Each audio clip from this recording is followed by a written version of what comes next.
네. 오늘 저는 2021년 클라우드 기술 트렌드라는 주제로 발표를 할 생각입니다. 저의 이 프레젠테이션을 통해서 두 가지를 말씀을 드리려고 해요. 첫 번째로는 요즘 클라우드를 도입하는 이유와 목적이 예전이랑 굉장히 많이 달라졌습니다. 그래서 어떤 이유로 클라우드 컴퓨팅을 도입하는지에 대해서 말씀을 드릴 거고요.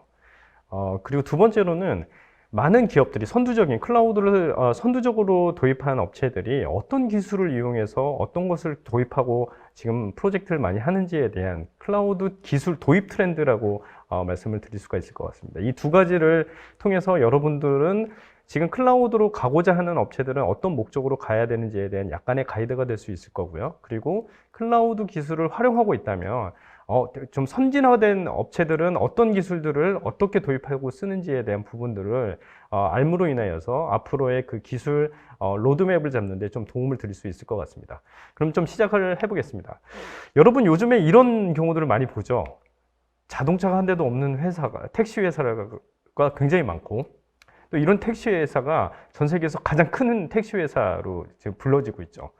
두 번째로는 방이 한 개도 없는 숙박업체가 전 세계의 가장 큰 숙박업체가 되고 있습니다. 그리고 종업원이 필요 없는 대형마트가 지금 생기고 있고, 그리고 저녁에 주문하고 아침에 받는 신선 제품 같은 것들을 많이 볼 수가 있죠.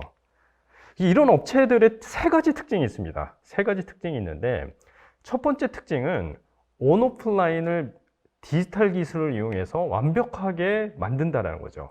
예전에는 오프라인에 IT가 도입을 해서 약간의 도움을 준다든지, 온라인에 가상세계를 만들어서 전 세계 네트워크를 만들어서 해외에 있어도 친구가 된다든지 이런 것들은 많이 가능했었는데, 이제는 온 오프라인이 완벽하게 연결이 돼서 기존에 전혀 없었던 고객을 위한 새로운 가치를 만들어낸다는 거죠. 예를 들어서 앞서 설명드렸던 우버처럼 제가 서 있는 곳에서 어떤 택시를 부르면은 가상 세계의 어떤 데이터를 이용해서 동작해서 현실 세계에 완벽하게 차량이 도착한다든지, 가상 비서 스피커를 통해서 음악을 틀어줘 한다면 가상 세계에서 정보를 모아서 현실 세계에 음악을 틀어준다든지, 어떤 쇼핑을 한다든지 이런 부분들이 굉장히 가능해진다는 거죠.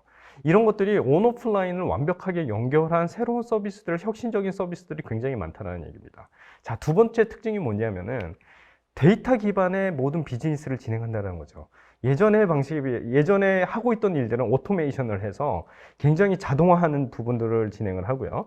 예전에 기존에 하던 일 중에서 디지털 정보를 수집을 안 하던 것을 이제는 이제 디지털라이제이션을 통해서 데이터를 수집을 하고, 그 데이터를 수집된 그 데이터를 기반으로 인사이트를 찾아서 비즈니스에 접목하는, 데이터를 기반으로 자동화를 하고 혁신을 하는 그런 서비스들이 굉장히 많다는 겁니다. 아까 우버라든지 모든 것들이 데이터 기반의 모든 서비스다라는 특징이 있죠.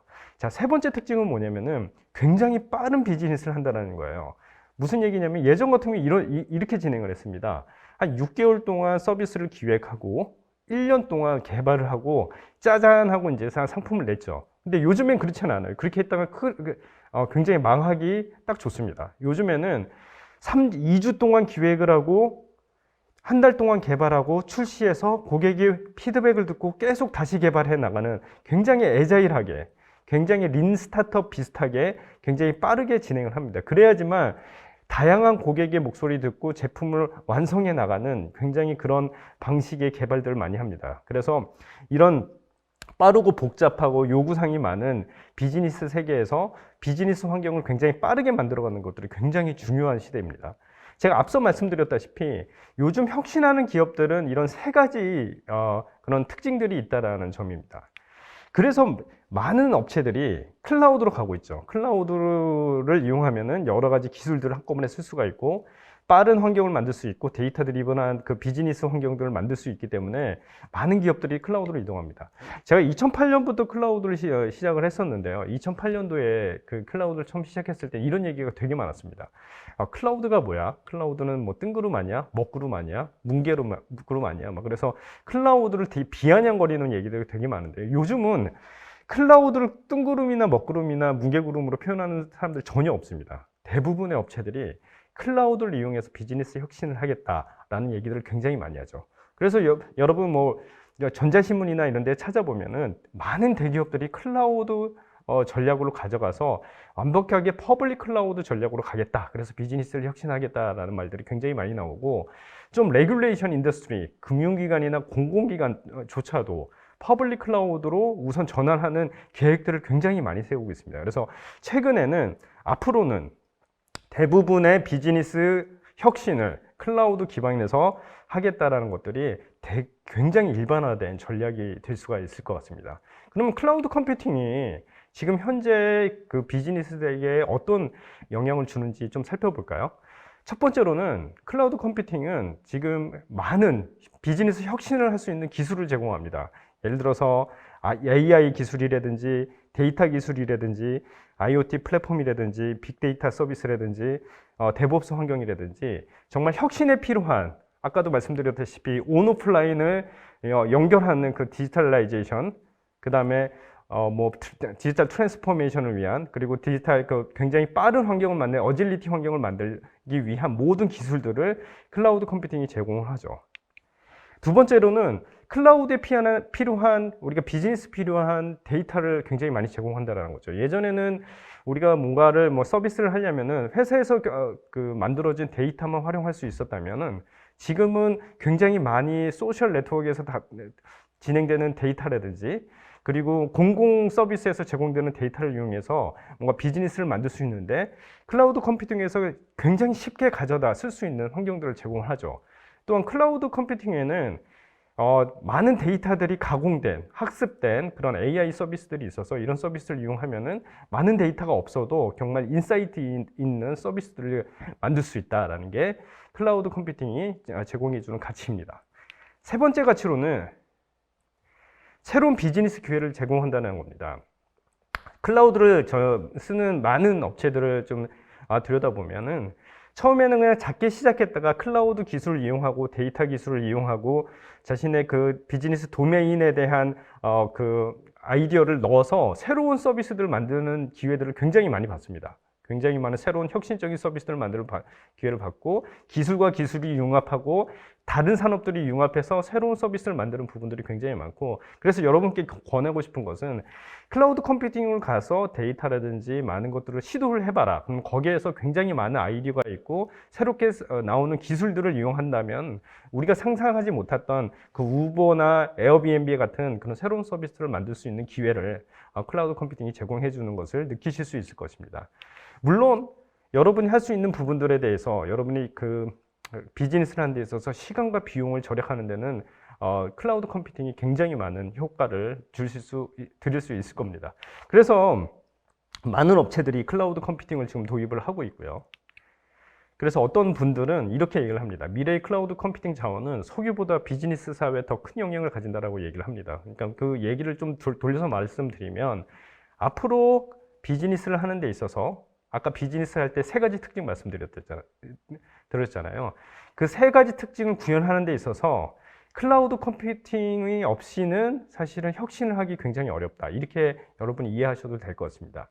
그래서 제가 앞부분에 요즘 클라우드 컴퓨팅을 어떤 부분에 의해서 어떻게 도입하는지에 대해서 간략히 설명드렸는데, 좀 정리하면 이렇습니다. 지금 현재 모든 기업들은 퍼블릭 클라우드 네이티브 서비스를 통해서 비즈니스 이노베이션, 디지털 트랜스포메이션, 비즈니스 어질리티를 실현하고 있다라고 이렇게 좀 말씀드릴 수 있을 것 같아요. 예전에는 비용 절감을 위해서, 이런 효율성을 위해서 이런 것들이 클라우드를 많이 도입을 했다면, 이제는 비즈니스 혁신을 위해서 클라우드를 많이 또 도입을 하고 있고, 클라우드를 통해서 수많은 기술들, 혁신을 위한 기술들, 데이터, 그리고 많은 아이디어를 받고 저희 비즈니스에 접목하고 있다라고 보시면 될 것 같습니다. 자, 이렇게 저희가 많은 클라우드를 많이 도입하고 있는데요. 그 중에서도 많은 기업들이 클라우드 컴퓨팅을 굉장히 적극적으로 활용하시는 기업들이 지금 클라우드 전략을 어떻게 가져가고 있냐, 어떻게 기술들을 도입하고 있는지 저희가 분석을 했습니다. 저희가 두 가지 방식으로 분석을 했는데요. 한 가지 방식은 많은 IT 리서치 회사가 있죠. 그러니까 가트너나 IDC나 이런 업체들이 매년 쏟아내고 있는 그런 전망들을 우리가 분석을 했고, 두 번째 분석은 베스핀 글로벌이 지금 현재 고객이 한 1,100개 정도 됩니다.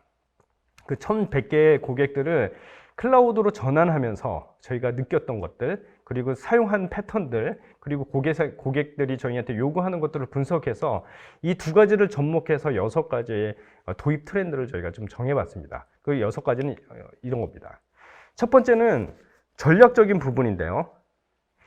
오늘 뭐 주제가 하이브리드라는 주제가 있죠. 그래서 여러분 다 아실 겁니다. 요즘 많은 업체들이 퍼블릭 클라우드 중심의 하이브리드 클라우드 전략을 가져가고 있다. 예전에도 하이브리드 클라우드를 적용을 했었죠. 예전 방식은 뭐냐면 프라이빗 클라우드 중심의 하이브리드 클라우드 전략을 가져갔었는데 지금 퍼블릭 클라우드 중심으로 진행되고 있다. 퍼블릭 클라우드 중심과 프라이빗 클라우드 중심의 전략은 굉장히 다릅니다. 굉장히 차이가 있는데 이런 부분으로 전환되고 있다는 부분을 좀 말씀드릴 수가 있을 것 같고요. 두 번째 부분은 클라우드를 활용하는 데 있어서 클라우드 네이티브 프로젝트를 굉장히 많이 한다. 이건 뭐냐면은 기술을 활용하는 방식이 굉장히 바뀐다는 얘기입니다. 예전에는 그냥 리프트 앤 시프트 해갖고 기존에 사용하는 방식대로 클라우드로 가지고 와서 그 서비스를 했다면 이제는 이게 예전 방식인 거예요. 그러다 보니까 혁신의 폭이 너무 짧다라는 것을 많은 것을 느끼고 클라우드 네이티브로 가야지만 확장성도 좋고 데이터를 활용하는 데도 좋고 아까 그런 온오프라인을 완벽하게 연결하는 데 좋다. 그래서 클라우드 네이티브 프로젝트를 굉장히 많이 한다는 부분입니다. 그래서 제가 이따 장표를 통해서 클라우드 네이티브 프로젝트가 무엇인지를 좀 설명해 드릴 거고요. 세 번째로는 클라우드를 많이 사용하다 보니까 클라우드 비용 관리의 이슈가 굉장히 많이 생깁니다. 우리나라뿐만이 아니라 미국에서도 클라우드 비용 관리는 되게 골칫덩어리죠. 여러분 다 아시잖아요. 예전에 처음에 이제 2011년, 우리나라에서는 2011년이 클라우드의 원년도인데 2011년도나 그때는 어떤 얘기가 나오냐면 클라우드로 가면 비용 절감이 된다라는 얘기가 굉장히 많았습니다. 근데 요즘 시대에서 클라우드로 가면 비용 절감이 됩니다라고 얘기하면 믿는 사람 한 명도 없습니다. 왜냐면은 더 비싸거든요.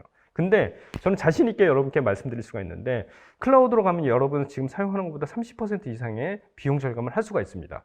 왜 이 비용 절감을 할 수가 없고 더 비용이 많이 나오는지에 대해 말씀을 드릴 거고 어떻게 하면 비용 절감을 할 수 있는지도 말씀을 좀 드리겠습니다. 요즘 데브옵스 많이 구축을 하시죠. 근데 데브옵스를 정의하는 방식도 굉장히 틀리고 데브옵스가 대부분 CI/CD라고 생각하시는 분들이 많은데 사실 데브옵스는 굉장히 총체적인 뭐 예를 들어 프로세서와 철학과 그리고 기술들이 접목된 그 환경입니다. 개발 환경입니다. 그래서 이런 부분들이 많은 업체들이 어떻게 지금 현재 데브옵스를 구축하는지에 대해서 제가 설명을 좀 드릴 거고요.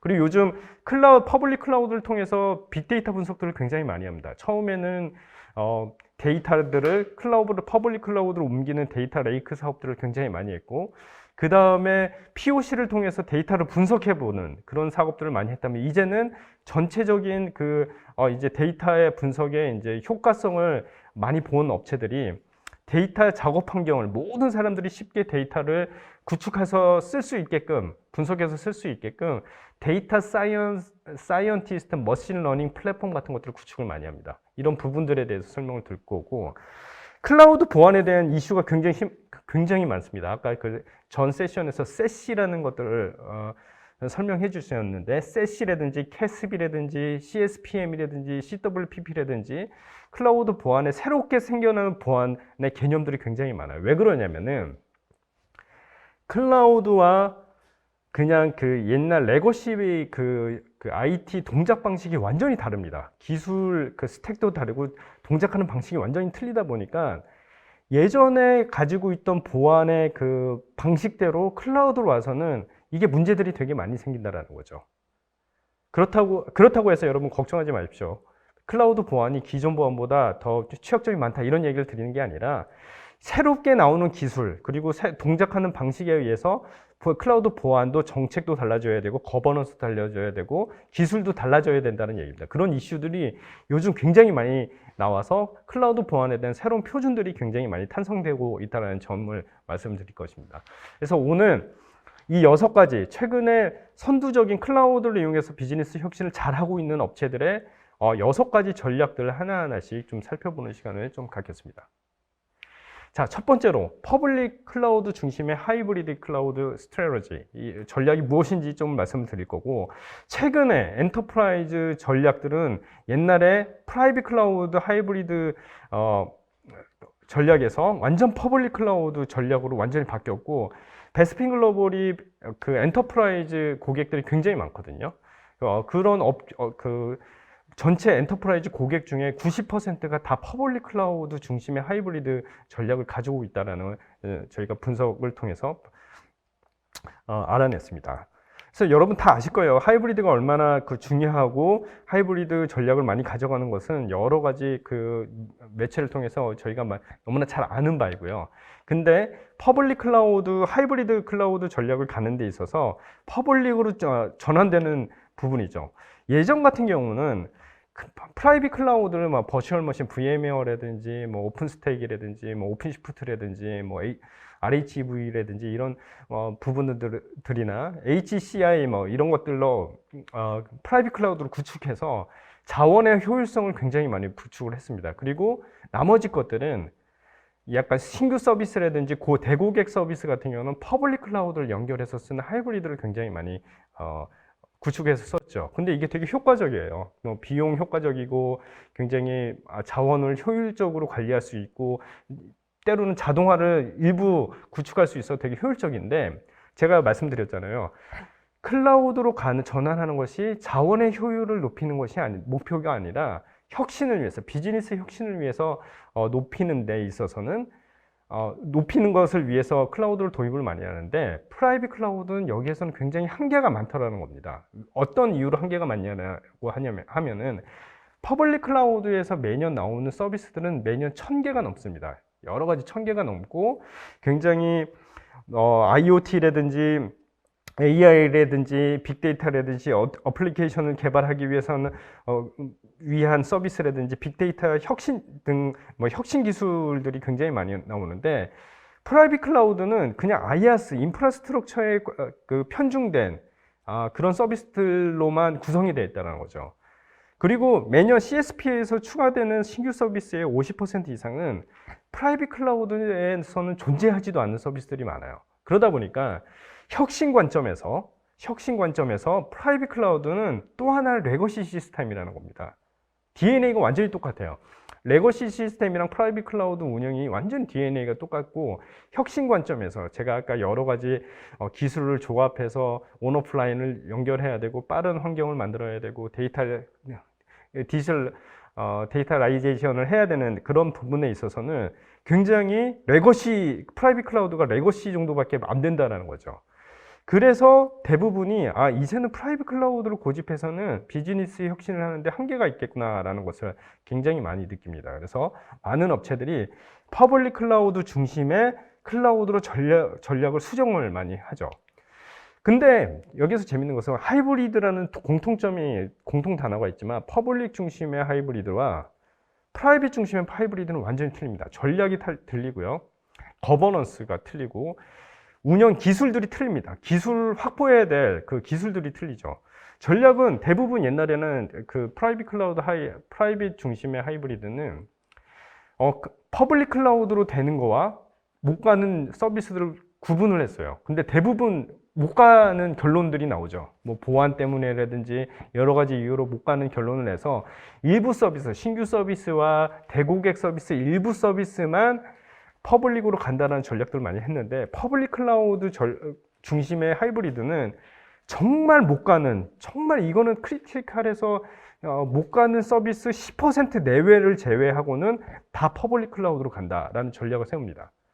그리고 클라우드 거버넌스에 있어서도 굉장히 틀립니다. 표준을 정하는 방식에도 프라이빗 클라우드 같은 경우는 그 자원의 한계들이 되게 많잖아요. 그러니까 IaaS 인프라스트럭처 중심으로만 되어 있기 때문에 표준화를 정하는 게 비교적 쉬워요. 근데 퍼블릭 클라우드는 기술이 굉장히 다양해서 표준을 정하는 게 굉장히 어렵습니다. 그리고 최근에 그 개발을 하는 방식이라든지 클라우드를 쓰는 방식에서는 최대한 자율성을 주는 그런 표준을 잡습니다. 물론 표준이 없어서는 안 되겠죠. 근데 최대한 자율성을 주는 표준으로 바뀌어가고, 이거 서비스 관리 기준을 다시 정의를 해야 되고, 표준 시스템 운영 관리를 정의하고, 클라우드 네이티브 아키텍처들을 정의해서 퍼블릭 클라우드로 갈 때 운영을 하기 위한 완전히 거버넌스 체계를 바꾸는 부분들이 굉장히 다릅니다. 그리고 기술도 다르죠. 프라이빗 클라우드는 하드웨어, 스토리지, 서버 스토리지 네트워크를 운영할 수 있는 역량을 가지고 있어야 되고, 그리고 버추얼라이제이션 같은 그런 플랫폼들을 다릴 수 있는 기술을 가지고 있어야 되는 반면에 퍼블릭 클라우드에서는 이런 기술들은 다 CSP, 클라우드 서비스 프로바이더들이 제공을 하죠. 그래서 그런 기술들을 가지고 있을 필요가 없습니다.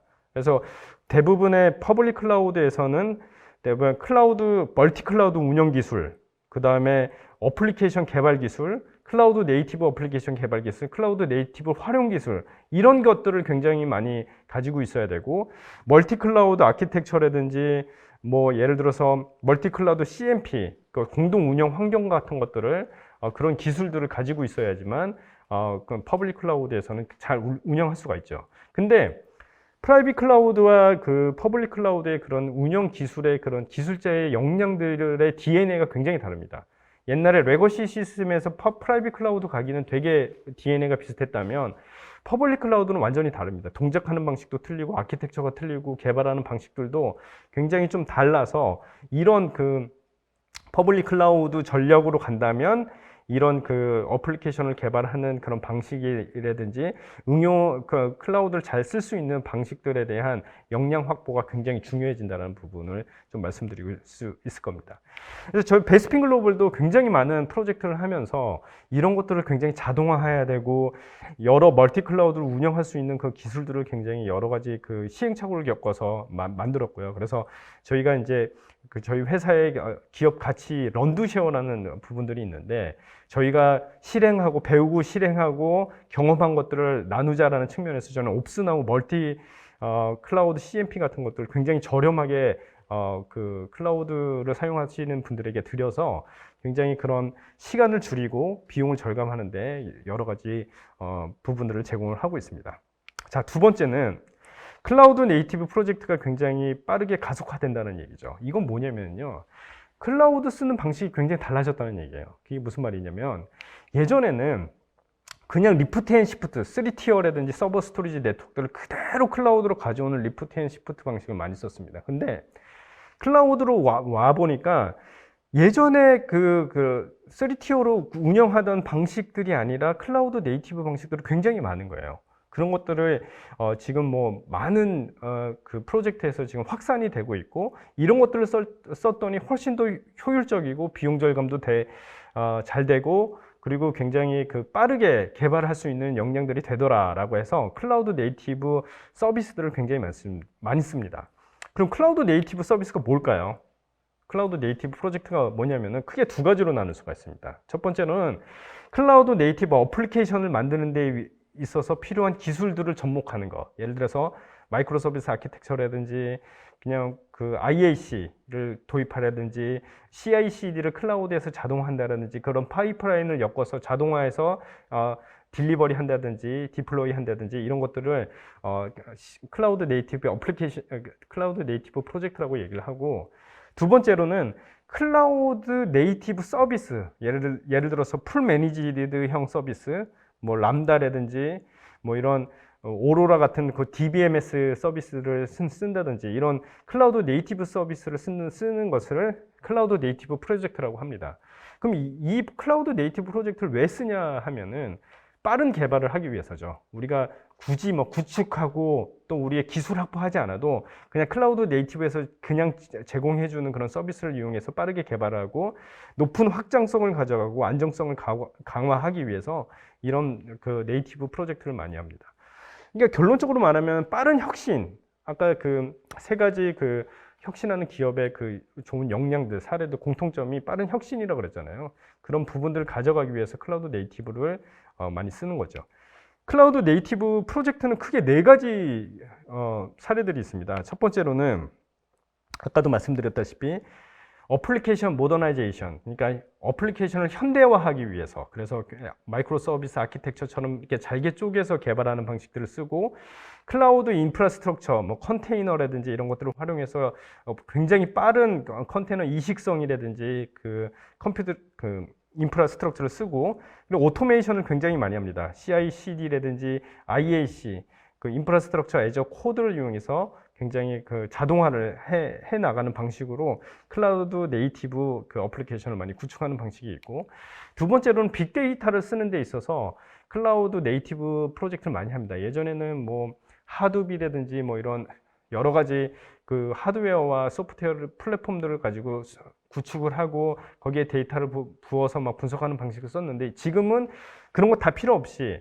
게이트웨이에서부터 저장, 분석, 그 다음에 뭐 가공, 그리고 이것들을 시각화하는 데까지 다 클라우드 네이티브에서 제공해주는 서비스를 이용해서 진행을 합니다. 그렇게 하면은 굳이 우리가 빅데이터에 대한 플랫폼에 대한 이해가 없어도 그냥 아이디어만 있어도 클라우드를 이용해서 데이터 분석을 할 수 있게끔 진행을 할 수가 있죠.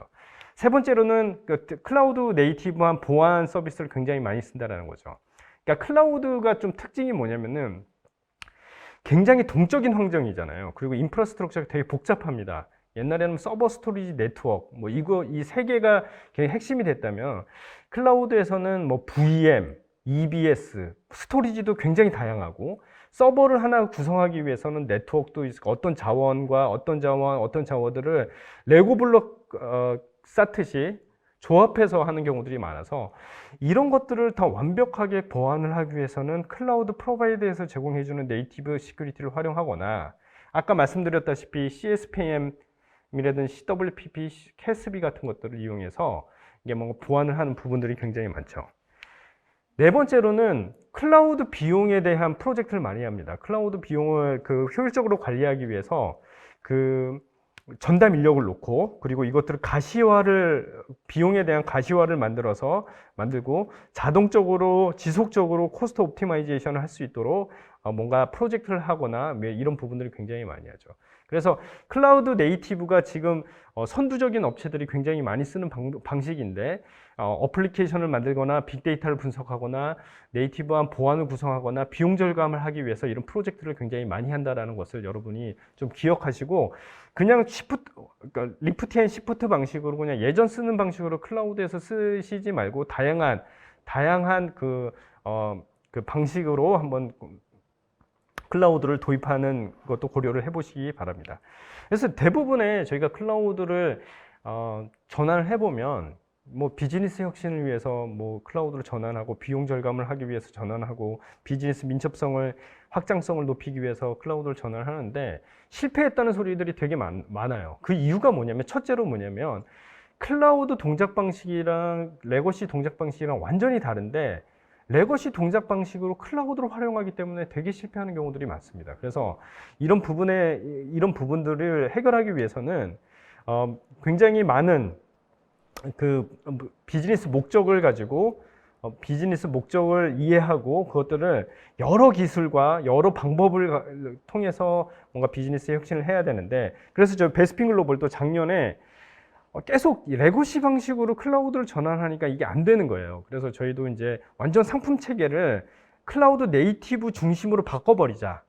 그렇게 해서 저희가 상품도 마이고옵스, 피인옵스, 데브옵스, 데이터옵스, 섹옵스 이렇게 완전히 구분했습니다. 여기에 좀 몇 가지 시사점이 있는데, 첫 번째 시사점 뭐냐면은 클라우드 네이티브로 갈 때는 한 가지 기술로는 안 된다. 마이그레이션 기술과 오퍼레이션 기술이 합쳐져야지 완벽한 마이그레이션을 할 수가 있고, 파이낸스 지식과 오퍼레이션 지식이 합쳐져야지 완벽하게 비용 절감을 할 수가 있고, 개발과 운영이 합쳐져야지 빠른 개발이 가능하고, 이렇게 기술들을 연합해서 서비스를 제공하는 방식을 쓰고 있고, 뿐만 아니라 이런 것들은 다 그 철학과 프로세스가 완전히 디파인 돼야 되고, 이 툴을 통해서 이런 것들을 자동화해서 제공을 하지 않으면 클라우드 네이티브 그리고 클라우드로 가서 성공하기가 굉장히 어렵다라는 부분들이 있어서 저희가 이런 식으로 제공을 합니다. 그래서 저희가 대부분의 업체들의 클라우드를 전환하는 목표를 명확하게 하고, 이것들을 그 목표에 따라서 클라우드 네이티브로 가야 되는지 아니면 그냥 리프트 앤 시프트로 가는지에 대해서 분석을 해서 마이그레이션을 하는 그런 프로젝트를 굉장히 많이 했습니다. 세 번째로는 비용 절감 문제가 굉장히 증가한다는 거죠. 그 많은 업체들이 지금 우리나라에서는 사실 비용에 대해 그렇게 민감해하는 엔지니어들이 없어요. 근데 해외에서는 비용에 대해서 굉장히 민감해 하거든요. 왜냐면은 클라우드 사용이 늘어나면 늘어날수록 비용이 굉장히 많이 늘어나기 때문에 이런 비용 관리가 굉장히 어렵다는 얘기를 많이 합니다. 그렇다면 왜 비용 관리가 어려울까요? 이유는 뭐냐면 너무 쉽습니다. 여태까지 계속 말씀을 드렸고, 예전의 비용과 클라우드 비용이 완전히 다르기 때문에 그렇습니다. 가격 모델 유형이 완전히 다르고, 예산 수립하는 방식이 완전히 틀리고, 선불이냐 후불이냐에 대한 부분들은 완전히 다르죠. 예를 들어서 제가 어떤 서비스를 하기 위해서 5천만 원의 IT 예산을 가졌다면은 실제로 품위를 받았다면 이 5천만 원 내에서 다 써야 돼요. 근데 클라우드는 전혀 그렇지가 않아요. 5천만 원을 쓸 수도 있고 6천만 원을 쓸 수도 있고 7천만 원을 쓸 수도 있고 도리어 한 3천만 원을 쓸 수도 있습니다. 이렇게 클라우드 비용은 예측하기가 굉장히 어렵거든요. 이런 부분들이 틀리고, 클라우드 옵티마이제이션 하는 방법부터 굉장히 다양하고 중앙 집중 관리가 굉장히 틀립니다. 예전에는 비용을 저렴하기 위해서는 되게 바기닝 파워를 가지려고 하죠. 그래서 대량으로 구매해서 나눠 쓰는 방법을 많이 쓰는데 클라우드에서는 그게 굉장히 어렵습니다. 그러니까 같이 사는 거는 쉬운데 비용을 나누기가 굉장히 어렵죠. 그럼 이런저런 부분들이 비용 관리가 굉장히 틀려지기 때문에 대부분의 업체들이 클라우드에서 비용을 잘 절감을 못 합니다. 근데 베스핀 글로벌이 여태까지 굉장히 많은 그 비용 절감 프로젝트를 해보면 대부분의 업체들 30% 정도는 절감을 하더라라는 부분인 거죠. 그 방법들은 제가 이따 말씀을 드리고, 이것은 아까도 말씀드렸다시피 세계적으로 그 비용 절감에 대한 이슈는 되게 많습니다. 특히 미국을 중심으로. 그래서 우리가 비용 절감을 잘해야 돼. 그래서 이제 피놉스라는 그 개념이 탄생을 했고요. 이 피놉스는 뭐냐면은 비용 절감하는, 클라우드 비용 절감하는 조직을 하나 만들어서 여러 부서에서 지금 사용하는 것들을 분석을 하고 비용 절감할 수 있는 것들을 찾아서 계속 옵티마이즈를 하는 그런 부서입니다. 이런 부서가 필요하다라는 거죠. 그래서 뭐 예를 들어서 나이키나 뭐 이런 사우스웨스트 항공 같은, 필립스 같은 그런 회사에서 이런 조직을 만들어서 지속적으로 비용 절감을 해 나가는 방식들을 쓰고, 그런 뭐 피노스 파운데이션 같은 것들도 만들어져서 비용 절감하는 방식들을 굉장히 많이 제안을 하고 있는 부분들입니다. 그러면 베스핀 글로벌은 연간 한 3억 이상씩 저희가 비용 절감을 하거든요. 진짜로 저희가 신문에 많이 발표가 됐는데, 그럼 연 한 30억 이상씩 비용 절감을 하는데, 저희가 쓰는 방식이 4가지 방식입니다. 첫 번째로는 비용에 대해서 우리가 비주얼라이제이션 한다. 가시화를 해서 어떤 데 비용을 많이 쓰고 있고, 그리고 자원들이 지금 진짜로 쓰고 있냐 안 쓰고 있냐, 그 사용량들은 어떤 건지 그런 것들을 분석할 수 있게끔 가시화를 합니다. 두 번째는 뭐냐면은 통합으로 구매를 해요. 통합을 구매를 해서 이 비용들을 나눠서 얼로케이션 할 수 있게끔 저희가 그런 시스템들을, 옵스나우라는 저희 시스템을 통해서 얼로케이션 해서 비용을 뿌릴 수 있게끔, 그래서 바기닝 파워를 해서 굉장히 저렴하게 리소스를 구매할 수 있는 방법들을 쓰고 있고, 저희는 계속 지속적으로 최적화를 합니다. 뭐 미사용 자원을 계속 삭제한다든지, 라이트 사이징을 한다든지, RI라든지 세이빙즈 플랜드, 뭐 이런 할인 모델을 이용한다든지, 어떤 자원에 대해서는 스팟 인스턴스를 활용한다든지, 뭐 이런 비용 최적화 부분들을, 또 어떨 때는 제가 AI 알고리즘을 걸어서 언제 언제 어느 정도 구매를 했을 때 몇 퍼센트 절감하는 그런 AI 서비스, AI를 분석을 해서 미리 구매해 놓는 그런 방식들을 써서 매년 한 3억씩 절감을 하는 거죠. 근데 또 중요한 것은 뭐냐면은 비용을 통제할 수 있어야 돼요. 어떤 부서에서는 얼마씩 쓸 수 있다, 어떤 부서에서는 얼마씩 쓸 수 있다라는 부분을 가능해야지만 이것들은 비용들을 절감할 수 있다. 그래서 저희가 이 4가지 방법을 써서 매년 3억씩 저희가 절감을 하고 있습니다. 그래서 여러분이 정말로 절감을 하고 싶다면 비주얼라이제이션, 먼저 가장 그 비용들을 볼 수 있게끔 먼저 하는 부분들을 진행을 하면 어디서 어떻게 쓰이고 있고 어떤 것들을 절감할 수 있는지에 대해서 볼 수 있게 될 것입니다. 저희는 옵스나우라는 툴을 통해서 그런 서비스들을 제공을 하고 있습니다.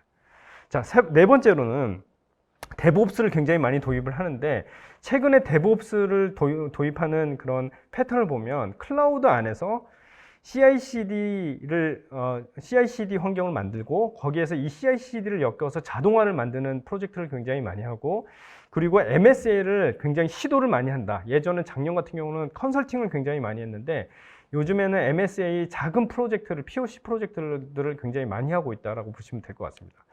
이제 뭐 데브옵스에 대해서는 제가 강조하지 않아도 여러분 너무나 잘 알 것이고요. 그럼 데브옵스를 구성하는데, 데브옵스가 굉장히 빠른 개발을 위해서 이제 존재를 하잖아요. 근데 데브옵스를 하기 위해서는 사실은 뭐 CI/CD만 구축해서 절대 안 됩니다. 우리가 그 데브옵스를 구축하기 위해서는 크게 기술적인 요소를 보면은 세 가지를 얘기를 많이 하는데, 어플리케이션 영역이라든지 데브 툴 영역, 그리고 인프라 영역들이 이 삼박자가 잘 갖춰줘야지 굉장히 기술적으로 잘 빠르게 진행할 수 있다고 얘기를 합니다. 그럼 저희가 보면은 저희가 그 기술 성숙도, 데브옵스 기술 성숙도를 5단계로 보는데, 최근에 선두적인 업체들은 대부분 12 팩터스에서는 굉장히 3 레벨로 굉장히 많이 도입을 하고 있고, MSA는 뭐 스프링 뭐 클라우드라든지 넷플릭스 OSS 기반의 마이크로 서비스 아키텍처를 굉장히 많이 시도를 합니다. 그리고 테스트 같은 것들도 굉장히 많이 지금 시도를 하고 있고, CI/CD도 아까도 말씀드렸다시피 클라우드 안에서 굉장히 구축을 많이 해요. 근데 조금 부족한 부분이 뭐냐면은 테스트 자동화라든지 어플리케이션이, 그 오토메이션 같은 것들을 굉장히 좀 아직까지는 좀 부족하다. 특히나 인프라스트럭처 에이저 코드, 뭐 테라폼이라든지 뭐 앤서블이라든지 이런 것을 이용해서 자동화를 해서 운영하는 부분들이 조금 부족한 부분들이 굉장히 나타났고, 지금 인프라스트럭처는 컨테이너 중심으로 굉장히 많이 잘 쓰고 있더라라는 부분입니다. 지금 제가 보여드리는 것은 약간 선두적인 업체들이 지금 이렇게 도입하는 부분들이고, 여러분의 지금 개발 환경이 어느 수준으로 되어 있는지 여러분도 한번 좀 보시면 좋을 것 같아요. 그래서 중요한 것은, 제가 여기에서 말씀드리고 싶은 부분은, 지금 메비우스 띠가 지금 빠르게 돌아가고 있는데, 데브옵스를 구축하기 위해서는 여러 가지가 필요하다. 에자일 프레임워크, 세이프 프레임워크라든지 레스 프레임워크에서부터 MSA, 클라우드 네이티브 디벨롭먼트, CI/CD 툴, 클라우드 인프라, 모니터링, 운영 지표, 이런 모든 것들이 합쳐져야지만 안정적인 빠른 순환을, 빠른 개발을 할 수 있다는 점을 여러분 좀 기억해 주시면 좋을 것 같고, 이런 부분에서 코칭을 받고 싶다면 저희가 베스핀 글로벌이 여러 가지로 도움이 될 수가 있을 것 같습니다. 그리고 아까 전에 저희가 자동화가 굉장히 부족하다 그랬잖아요. 그래서 뭐 CI/CD 툴은 굉장히 많은데 이런 것들을 프로세스를 엮어서 자동화를 만드는 데 되게 약해요. 그래서 저희가 베스핀 글로벌에서 데브OS라는 그런 툴들을 만들어서 IAC, 클라우드 인프라스트럭처를 자동으로 관리할 수, 그 템플릿, 코드로 관리할 수 있는 그런 템플릿들을 제공을 하고, 그리고 CI/CD를 엮어서 자동화를 만드는 데브옵스 환경을 만드는 그런 툴들을 아주 저렴하게 제공을 해 드리고 있습니다. 5번째는 클라우드 네이티브 기반의 공동 데이터 작업 환경인 DSLML을 구축한다는 거죠. 아까도 말씀드렸다시피 많은 업체들이 처음에는 데이터를 클라우드로 이동하는, 그래서 데이터 레이크를 만드는 프로젝트를 굉장히 많이 했고, 두 번째로는 그 데이터를 이용해서 POC들을 굉장히 많이 했습니다. 근데 이제 이런 POC들이 굉장히 성공적으로 이루어지다 보니까 많은 조직에서 클라우드 빅데이터를 활용할 수 있도록 이런 데이터 공동 작업 플랫폼들을 만들기 시작했죠. 그래서 온프라미스에 있는 빅데이터를 가지고 클라우드 안으로 가지고 와서 데이터 파이프라인 및 저장을 하고, 데이터 분석 환경을 만들어서 데이터 분석 환경을 만들고, 거기 데이터 분석 포털을 만들어서 클라우드 시스템에 대해서, 빅데이터에 대해서 잘 모르는 사람들도 클라우드를 활용해서, 이런 플랫폼을 활용해서 여러 가지로 그 분석을 할 수 있도록 이런 프로젝트를 굉장히 많이 합니다. 이런 프로젝트는 은행권에서 가장 많이 하고요. 그리고 대기업 같은 곳에서 빅데이터를 활용하기 위해서 이런 프로젝트를 많이 합니다. 그래서 어떤 기업들은 온프라미스에 있는 데이터들을 클라우드로 가지고 와서 데이터 레이크를 만들고, 분석 환경을 만들고, 데이터를 분석할 수 있는 샌드박스를 만들어서 데이터 분석 포털을 만들어 아주 쉽게끔 개발할 수 있고 분석할 수 있게끔 제공을 하고 있습니다. 네.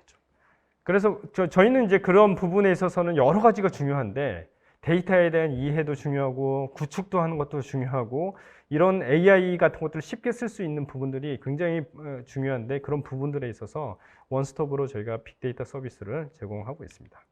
자, 마지막으로 제가 급하게 좀 왔는데요. 클라우드가 굉장히 이슈가 있습니다. 클라우드 보안에 대한 이슈가 있는데, 클라우드 보안의 이슈는 아까도 말씀드렸다시피 클라우드가 동작하는 방식이 기존 레거시 방식이랑 굉장히 다르다라는 거죠. 기존 레거시 방식이랑 굉장히 다른 데서 오는 정책이 바뀌어야 되고 기술이 바뀌어야 되고 거버넌스가 바뀌어야 되는데 그런 것들이 안 바뀌고 있다는 겁니다. 그래서 굉장히 이슈가 많이 생기고 있는데 최근에 보면은 저희가 분석을 통해서 보면 클라우드 네이티브 시큐리티에 대한 요구사항들이 굉장히 많이 늘어나고 있습니다. 예를 들어서 무슨 클라우드를 구축하는 데 있어서 예전에 팔로알토나 트랜즈 마이크로라든지 뭐 이런 것들이 굉장히 많이 썼는데 최근에 AWS 쉴드라든지 와프라든지 이런 네이티브 서비스를 사용하게 해달라고 하는 요구들이 굉장히 늘어나고 있고, 그럼 아까도 말씀드렸다시피 클라우드 자원들은 굉장히 복잡하고 많아서 이런 것들 가시화하지 않으면 클라우드 보안의 운영이 불가능합니다. 그래서 CSPM 같은 것들 많이 구축하고 엔터프라이즈를 중심으로 CSPM이 굉장히 많이 구축이 되고 있고, 보안 정책을 새로 짜는 업체들이 꽤 많이 생기고 있어요. 지금 뭐 금융이라든지 엔터프라이즈 기업에서 클라우드에 맞는 뭐 보안 정책들을 만들어야 된다라는 부분들을 많이 있고, 특히나 컨테이너 시큐리티가 지금 굉장히 컨테이너를 많이 쓰는데 컨테이너에 대한 도입률이 굉장히 작거든요. 보안에 대한 도입률이. 그래서 컨테이너 시큐리티에 대한 도입률도 굉장히 늘어나고 있다라는 부분이고, 제가 자세히는 설명하지 않겠지만 사실 클라우드 보안이랑 기존 보안이 굉장히 다릅니다. 그래서 정책과 기술과 거버넌스가 완전히 바뀌어야지만 완벽한 보안을 할 수 있다는 점을 여러분 좀 기억해 주시면 될 것 같고, 그래서 클라우드 네이티브 아키텍처를 점검해야 되고, 클라우드 컴플라이언스 정책 같은 거를 다시 해야 되고, 데브세옵스, 시프트 리포트, 예전에는 개발 환경이 폐쇄망에 있었지만 지금 다 오픈되어 있는 퍼블릭망에 있잖아요. 이런 것들을 완벽하게 보안을 하기 위해선 개발에서부터 이제 보안을 신경 써야 되는 데브세옵스가 중요하고, 아까 빅데이터를 가지고 분석을 굉장히 많이 하는데 데이터 라이프 사이클에 있어서 보안을 어떻게 해야 되는지에 대한 정책들을 다 잡아야 됩니다. 안 그러면은 개인정보도 되게 위반될 수가 있고, 데이터에 대한 되게 노출도 많이 될 수 있기 때문에 데이터 관련된 보안을 굉장히 신경 써야 되고, 요즘에 재택 같은 걸 많이 하잖아요. 재택을 할 때 클라우드를 쓰는 기업들이면 예전에는 중앙에서 네트워크 통제가 됐어요. 네트워크 통제가 됐는데 지금 네트워크 통제가 안 되기 때문에 이 네트워크 엣지 단에 대한 네트워크 통제들을 굉장히 잘 해야 됩니다. 그래서 아까 전 시간에 얘기했던 세시라든지 캐스비 같은 것들을 이용해서 뭐 네트워크 통제를 해야 되는 부분들이 있죠. 그래서 많은 업체들이 클라우드에서 예전에 쓰고 있던 네트워크 보안, 데이터 보안, 뭐 이런 보안들이 클라우드 네이티브로 가는 부분, 네이티브한 펑션으로 가는 그런 이슈가 하나가 있고요. 그런 것들이 굉장히 활발하게 이루어지고 있고, 클라우드 기술에서 새로 나온 기술들이 컨테이너라든지 풀 매니지드형 서비스라든지 이런 것들은 기존에 있는 레거시 환경에서는 없는 부분이니까 이런 것들은 새롭게 해야 된다. 그게 이제 CSPM, 가시화를 굉장히 복잡한 그 보안 환경에 대해서 가시화를 해야 된다는 게 CSPM이고, CWPP 그냥 그 워크로드, 예를 들어서 컨테이너라든지 서버리스 그런 API 통신에 대한 그 부분에 있어서의 보안을 하기 위해서 CWPP가 있어야 되고, 액세스 관리, 뭐 여러 가지 네트워크라든지 이런 것들 종합으로 뭐 권한과 인증 관리를 하기 위해서는 캐스비 같은 것들이 있어야 된다라는 게 가트너가 하는 부분이고, 이런 세 가지가 준비되어 있어야지 완벽한 보안을 할 수 있다라는 부분이 있습니다.